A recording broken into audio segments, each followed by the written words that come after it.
வரகாத்துஹு. 10வது ஜி ஆதில் அஹ்மத். அடுத்தது 11வது ஆகிஃபா யாக்கூப் தயாராக இருக்கு.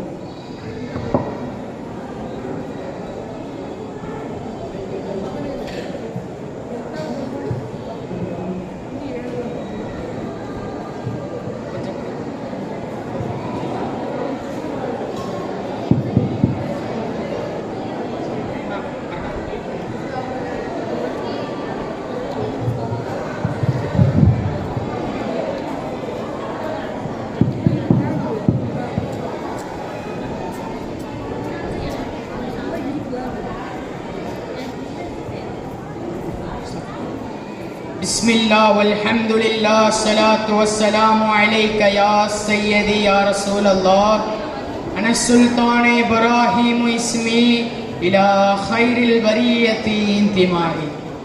புவனியை படைத்திட்ட புவனன் அவனுக்கே புகழ் அனைத்தும் புகழ் சூட்டுமாக.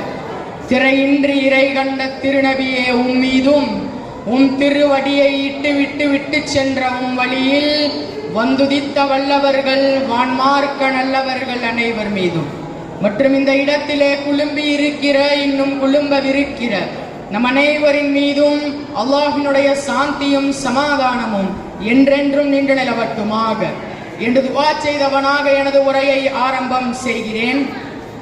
மக்கத்து மாமன்னர், மதீனத்து வேந்தர், சொர்க்கத்தின் நாயகர், மஹ்ஷரின் மாண்பாளர் சையதுனா வ ஹபீபுனா முஸ்தஃபா முஹம்மதின் ஸல்லல்லாஹு அலைஹி வஸல்லம் அவர்களுடைய 1500வது மீலாது விழாவில் நாம் அனைவரும் ஒன்று கூடி இருக்கிறோம்.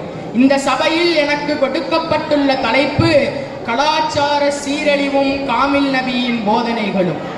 சையதுனா முஹம்மதுர் ரசூலுல்லாஹி ஸல்லல்லாஹு அலைஹி வஸல்லம் அவர்கள் இந்த கலாச்சார சீரழிவுக்கு கொடுத்த போதனைகளை பார்ப்பதற்கு முன்னால் முதலாவதாக நாம் விளங்க வேண்டிய விஷயம் கலாச்சார சீரழிவு என்றால் என்ன என்பதை.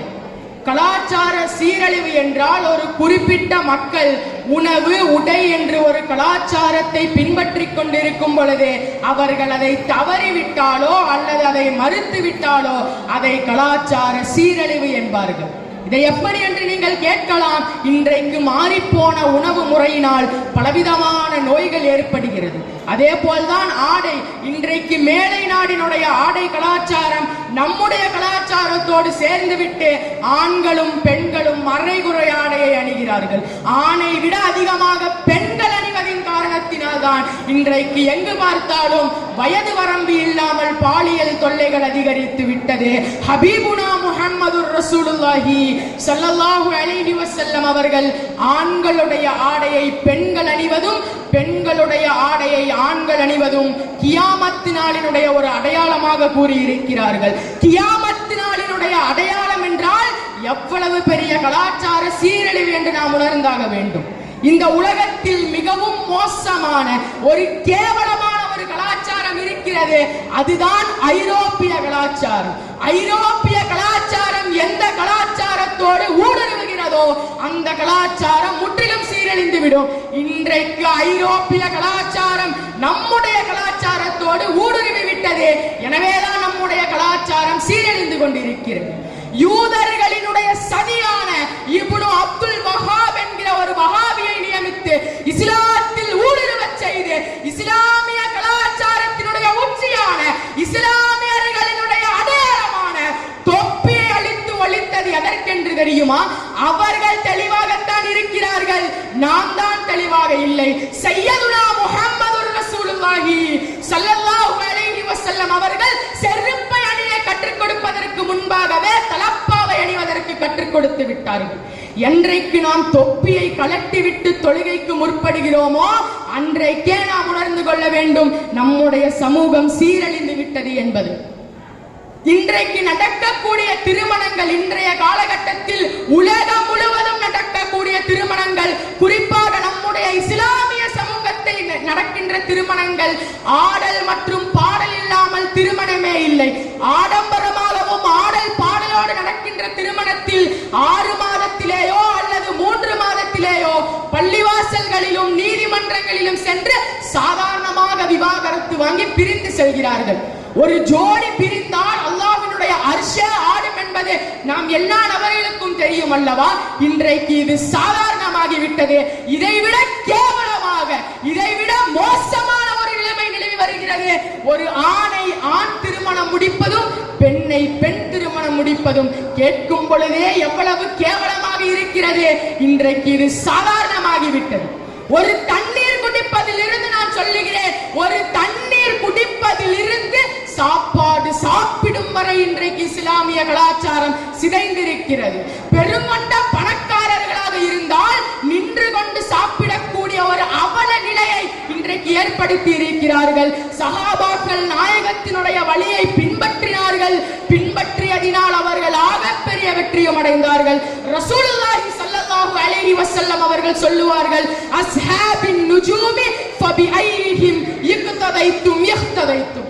என்னுடைய தோழர்கள் எல்லாம் வானத்தில் மின்னக்கூடிய நட்சத்திரத்தை போன்றவர்கள். ஃபபிஐஹிம் இக்ததைத்தும் இஹ்ததைத்தும். அவர்களில் யாரேனும் ஒருவரை பின்பற்றினால் நீங்கள் நேர்வழி அடைவீர்கள் என்று சொல்லி இருக்கிறார்கள் என்றால் எப்படி வாழ்ந்திருப்பார்கள் சஹாபாக்கள்? எப்படி வாழ்ந்திருப்பார்கள் சஹாபாக்கள்? சஹாபாக்கள் நாயகத்தினுடைய வழியை அப்படியே பின்பற்றினார்கள். வெறுமனே இபாதத்தில் மட்டுமல்ல, அவர்கள் அரசியலிலும் சரி, பொருளியலிலும் சரி, எல்லாவற்றிலும் அவர்கள் நாயகத்தை மட்டும்தான் பின்பற்றினார்கள். தனக்கென்று ஒரு கலாச்சாரம் இருந்த பொழுதும் இஸ்லாத்தில் இணைந்தவுடன் அவர்கள் இஸ்லாமிய கலாச்சாரத்தை மட்டும்தான் பின்பற்றினார்கள். ஒரு பெரும் கொண்ட வழிகாட்டியை, எல்லா துறைகளிலும் வழிகாட்டக்கூடியவரை இந்த உம்மத் யாருக்காக நாயகம் ஸல்லல்லாஹு அலைஹி வஸல்லம் அவர்கள் கடைசி வரையிலும் கடைசி தருணத்திலும் அழுதார்களோ அந்த உம்மத் இன்றைக்கு அவருடைய வழியை தவறுகின்ற பொழுதுதான் நமக்கு ஆக வேதனையாக இருக்கிறது. அல்லாஹ் கூட குர்ஆனிலே சொல்லுகிறானே, முதல் அத்தியாயத்தில் அவனை புகழ்ந்து விட்டு இஹ்தினஸ் ஸிராத்தல் முஸ்தகீம், யா அல்லாஹ் எங்களுக்கு நீ நேர் வழியை காட்டுவாயாக. எது நேர் வழி? அடுத்த வரியிலே அல்லாஹ் கூறுகிறான், ஸிராத்தல் லதீன அன்அம்த அலைஹிம், எவர்களின் மீது நீ அருள் புரிந்தாயோ அத்தகையோரின் வழியில் எங்களை நீ நடத்துவாயாக.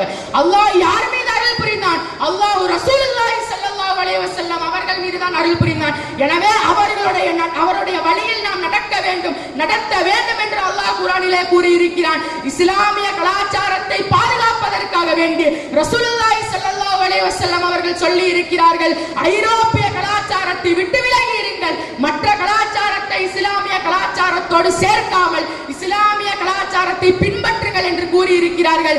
நாயகத்தினுடைய வழியை பின்பற்றினால்தான் நம்முடைய கலாச்சாரத்தை பாதுகாக்க முடியும் என்பதை ஆணித்தரமாக கூறியவனாக எனது சிற்றுரைக்கு முற்றுப்புள்ளி வைக்கிறேன். வாஹிர் தவானா அல்ஹம்துலில்லாஹி ரப்பில் ஆலமீன். அஸ்ஸலாமு அலைக்கும் வரஹ்மத்துல்லாஹி வ தஆலா வபரகாத்துஹு. வலைக்கும் அஸ்ஸலாம் வரஹ்மத்துல்லாஹி வபரகாத்துஹு.